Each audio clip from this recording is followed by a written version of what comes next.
Au cœur du firmament, un spectacle d'une puissance inouïe se déploie. Imaginez un ange fendant les cieux avec une force céleste, non pas dans un silence de mort, mais porteur d'un message qui traverse les âges, l'évangile éternel. Sa voix résonne, destinée à chaque nation, chaque tribu, chaque langue et chaque peuple sur la face de la terre. Une lumière dorée, presque divine, l'enveloppe, illuminant son passage majestueux. Il ne vole pas simplement, il proclame avec une autorité qui ébranle les fondements même du monde.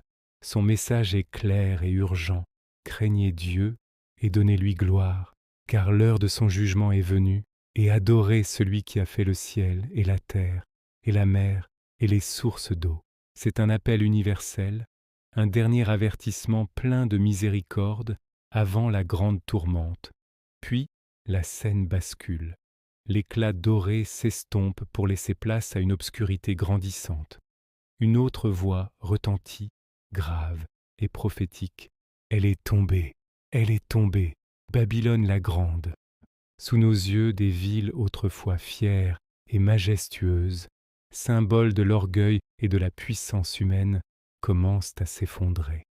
Les tours qui touchaient le ciel se lézardent et s'écroulent dans un fracas assourdissant. Une atmosphère de désolation s'installe. La fumée épaisse et noire s'élève des ruines, mêlée aux flammes dévorantes. Ce n'est plus la grandeur de l'homme qui est célébrée, mais sa chute spectaculaire. C'est le jugement d'un système bâti sur la rébellion et l'idolâtrie, un empire de confusion qui s'effondre sur lui-même, laissant derrière lui un paysage de chaos et de désespoir. Au milieu de cette destruction, un troisième ange apparaît. Son message est encore plus terrible, un avertissement solennel pour toute l'humanité. Il crie d'une voix forte. Si quelqu'un adore la bête et son image, et reçoit une marque sur son front ou sur sa main, il boira lui aussi du vin de la fureur de Dieu. Les visages humains se succèdent, reflétant un tourbillon d'émotions. On y voit la peur glaciale de ceux qui comprennent l'ampleur de la décision à prendre. On y voit la rébellion têtue de ceux qui choisissent de défier le Créateur.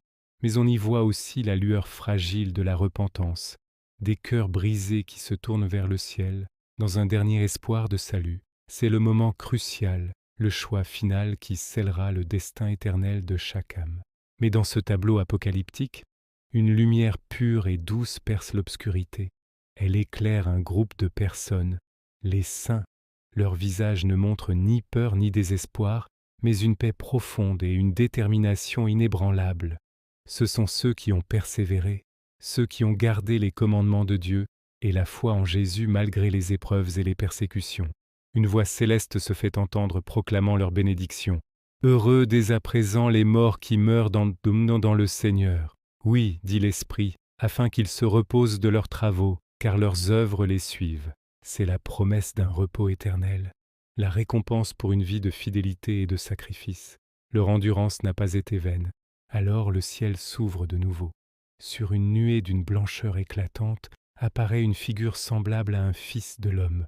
Une couronne d'or pur brille sur sa tête, et dans sa main, il tient une faucille tranchante et étincelante. Il n'est plus l'agneau sacrifié, mais le roi et le juge souverain, prêt à accomplir la moisson de la terre.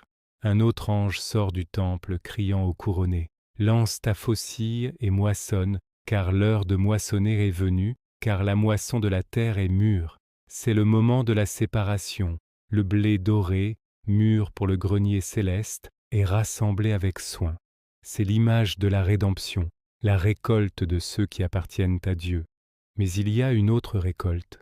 Un autre ange, maître du feu, ordonne à son tour, lance ta faucille tranchante et vendange les grappes de la vigne de la terre, car ses raisins sont mûrs. Cette vendange est différente.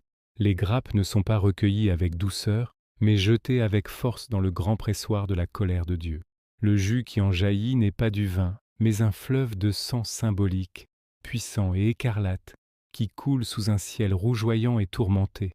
C'est une image terrifiante du jugement final, de la rétribution divine contre le mal et la rébellion. C'est la conclusion dramatique de l'histoire humaine, un rappel puissant que chaque choix a une conséquence éternelle. Merci d'avoir regardé cette exploration cinématographique d'Apocalypse 14.